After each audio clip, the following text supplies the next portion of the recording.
Bienvenue amis auditeurs à votre émission Justice et Paix Magazine. La semaine dernière, le thème était le Conseil pontifical Justice et Paix. Cette semaine, nous parlons du service civil pour la paix. Pour cela, nous avons invité le docteur Maurizio Gherazzi de l'AGEH et Madame Stéphanie Knott de l'EED. Et en deuxième partie, nous irons du côté de l'Église évangélique du Cameroun pour l'inauguration du centre Espoir. Nous passons ce studio à nos invités qui sont là. Nous avons Stéphanie Knott, professionnelle d'appui envoyée par le service de coopération allemand auprès du département de l'Union des femmes chrétiennes de l'Église évangélique du Cameroun, dans le cadre du service civil pour la paix, et celui auquel vous êtes très habitué, le docteur Maurizio Gherazzi, qui est l'expert des affaires de paix à la commission diocésaine Justice et Paix. Bonjour Stéphanie. Bonjour. Bonjour docteur Maurizio. Bonjour. Merci d'avoir répondu à notre invitation et tout de suite nous allons aller dans nos questions. Dans la publication « Travailler pour une paix durable », vous avez écrit avec Mathieu Foka un sketch sur les préjugés tribaux. Pouvez-vous nous en parler, Stéphanie? Oui. Le sketch a été créé et joué au mois de mai 2011 à Kribi par M. Foka et moi, dans le cadre du séminaire annuel du réseau Service civil pour la paix, et a été publié par la suite dans la brochure constitue La paix, travailler pour une paix durable au Cameroun. Cette brochure a été publiée par EED, qui signifie Service des Églises évangéliques en Allemagne pour le développement, et AGEH, qui est le service de personnel des catholiques allemands pour la coopération internationale.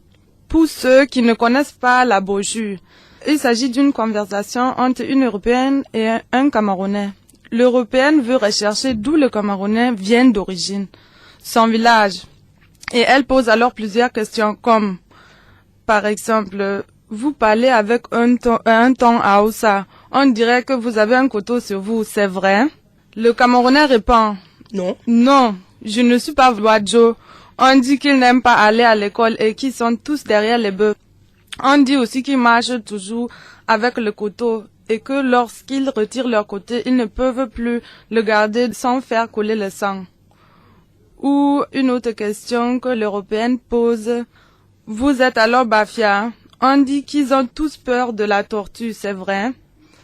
Et le Camerounais répond, je ne suis pas Bafia. D'ailleurs, je n'ai pas peur de la tortue. Si on me donne ça, j'en mangerai avec appétit.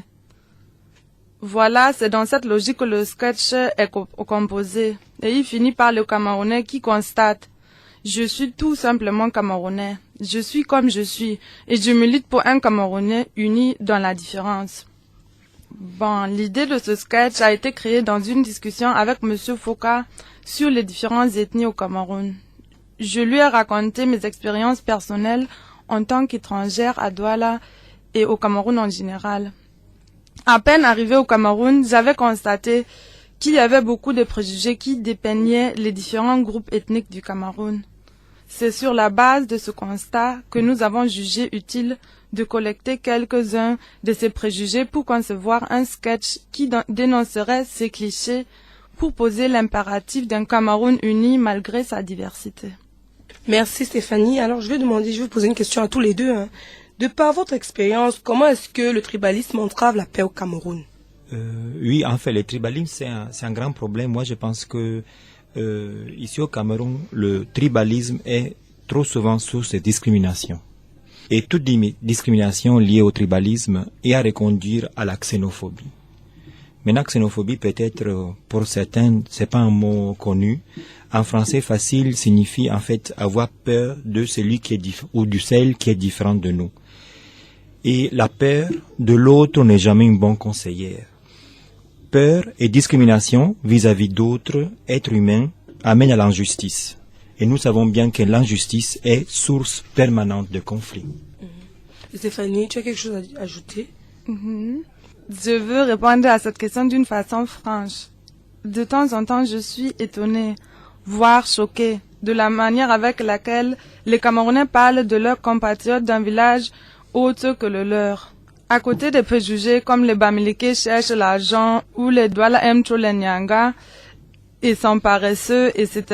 Je vois que beaucoup de personnes généralisent tout et collent cela sur toutes les personnes des tribus concernées, de telle manière qu'une ethnie entière devient stigmatisée et parfois même exclue. Un autre exemple que j'ai souvent observé, c'est que les gens préfèrent attribuer les marchés seulement aux prestataires de la même tribu qu'eux. Ça veut dire que si je veux, par exemple, acheter quelque chose à une Bamoun, elle va me référer prioritairement à une autre Bamoun, si elle n'a pas ce que je demande. J'ai observé le même effet dans les entreprises et sociétés au Cameroun. Dans beaucoup de cas, ce n'est pas les compétences qui sont importantes, mais la ville d'origine. Je ne veux pas commettre l'erreur de généraliser, car tout le monde n'est pas pareil. C'est ce que j'allais vous dire. Mais je vois que la tendance est élevée, surtout dans une grande ville comme Douala, où beaucoup de différentes ethnies se retrouvent. Vu sous cet angle, le tribalisme devient un facteur pouvant engendrer ou créer la haine et la jalousie entre les différentes ethnies. Et bon, à mon avis, on peut appeler cela racisme. Un racisme intercamerounais, bien sûr fondé sur l'origine tribale. C'est donc le reflet de l'intolérance et du rejet qui ne peuvent être que source de division. Pour une paix complète, par conséquent, nous avons besoin d'un changement de mentalité et de l'amour pour son prochain. Merci Stéphanie. Alors nous allons nous demander comment arriver à vivre l'œcuménisme au sein du service civique pour la paix. N'est-il pas une source de la violence? Et avant, je me rappelais que l'EED, c'est évangélique, c'est protestant, et l'AGEH, c'est catholique. Et je me demande comment vous faites pour travailler ensemble, les protestants et les catholiques, au sein du service civil pour la paix, sans vous heurter quelquefois. Le service civil pour la paix est une structure œcuménique de nature, car il est initié par EED et AGH, comme tu as dit, qui sont les représentants des services de développement protestants et catholiques de l'Allemagne. En plus, le SCP au Cameroun est composé des membres qui sont issus de toutes les obédiences religieuses et travaillent main dans la main. Je ne vois pas les problèmes de concurrence, par exemple. C'est plutôt un vrai partenariat où on travaille ensemble jusqu'aux actions du terrain. Mauricio et moi, par exemple, qui représentons le réseau ici à Douala, échangeons et développons certaines activités ensemble, comme par exemple celui de la Journée internationale de la paix du 21 septembre 2012. C'est là où on avait organisé un sondage sur la paix accompagné avec une journée porte ouverte au domicile de la commission Justice et Paix. Maurice, tu as quelque chose à ajouter à ce sujet? Oui, en fait, le communisme, c'est la redécouverte de racines communes des différentes églises. En fait, nous sommes frères, nous sommes chrétiens. C'est comme si le nom est catholique, évangélique ou orthodoxe et le nom des familles, le prénom, je voulais dire, le nom des familles, c'est chrétien. Nous sommes des frères et des sœurs. Personnellement, je vis très bien l'œcuménisme. J'ai grandi et j'ai été éduqué dans un milieu libre et tolérant. Et le fait d'être une famille catholique pendant mon enfance, en fait, ne nous a jamais porté à suivre des orientations qui pouvaient nous éloigner des autres à cause d'une différence de religion. Au contraire, le fait d'être chrétien catholique nous a poussés à nous ouvrir vers l'autre et à avoir la curiosité de le connaître, de l'accepter comme notre frère ou notre sœur. Et j'irai un peu au-delà de ça, de l'œcuménisme, parce que c'est vrai que dans le service civil pour la paix, dans notre programme, l'œcuménisme est bien vécu, mais moi, personnellement, je regrette que aucune institution ou organisation islamique ne soit pas encore entrée dans notre cadre, pourvu que la paix nous engage tous et que l'islam est une religion majeure ici au Cameroun. Merci Mauricio. Alors nous allons poser une dernière question à Stéphanie.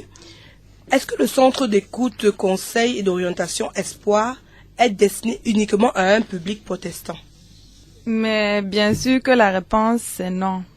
Le centre d'écoute, de conseil et d'orientation qui porte le nom Espoir a recommencé ses activités le 10 septembre 2012 Alors, je voulais te demander, comme ça, de nous parler un peu de cet événement-là. Voilà. Le lancement Et bon, le centre est une activité menée par le département de l'Union des femmes chrétiennes de l'Église évangélique du Cameroun sous l'impulsion de notre présidente nationale, Madame Batchou Henriette. Et c'est financé par le programme de EED qui s'appelle Amélioration de la femme dans l'Église et dans la société. Il s'agit d'un bureau de counseling psychosocial qui est ouvert les lundis de 9h à 13h, les mardis de 9h à 17h et les jeudis de 13h à 17h. Je répète une fois peut-être. Les lundis de 9h à 13h, les mardis de 9h à 17h et les jeudis de 13h à 17h. À côté de cela, plusieurs activités vont s'y dérouler, notamment les sensibilisations, les soirées films et culturelles, les dépistages VIH, les tables rondes et beaucoup d'autres choses. L'objectif du centre est d'accompagner les femmes et les filles à risque ou victimes de problèmes psychosociaux à être rétablies dans leurs droits, état de santé et à s'intégrer activement dans la vie socio-économique. Le groupe cible n'est donc pas du tout limité aux protestants, non plus seulement aux chrétiens, mais ouvert à toutes les femmes et filles qui se trouvent à Douala et qui ont besoin d'écoute, de conseils et d'orientation parce qu'elles sont victimes de différents problèmes sociaux comme la pauvreté, les maladies, les abus et l'exploitation sexuelle, les violences conjugales, le veuvage, etc. On veut seulement aider nos prochains sans tenir compte de leurs orientations religieuses ni de leur origine ethnique. Merci Stéphanie pour cette invitation aux populations de Douala. Et merci à Maurizio d'avoir été toujours présent à chaque fois que Justice et Paix Magazine lui tend la main. Nous prenons une respiration musicale sur les propositions de Jean-Pierre.